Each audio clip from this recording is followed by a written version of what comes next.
ہم نے تبصروں اور بحث میں پڑھ کر ہمیشہ ہی زندگی کا وہ حصہ برباد کیا جس میں ہم مسکرا سکتے تھے۔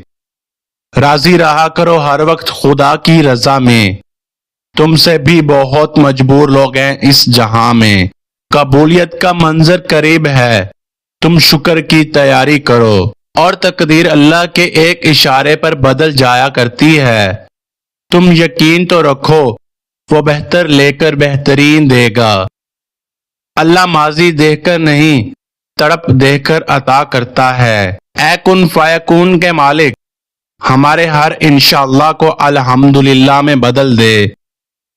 حضرت علی رضی اللہ تعالی عنہ نے فرمایا، غریبوں کے ساتھ بیٹھا کرو تاکہ تم شکر گزار بنو۔ رشتے کمزور ہونے کی سب سے بڑی وجہ یہ ہے کہ ہم نبھاتے کم ہیں اور آزماتے زیادہ۔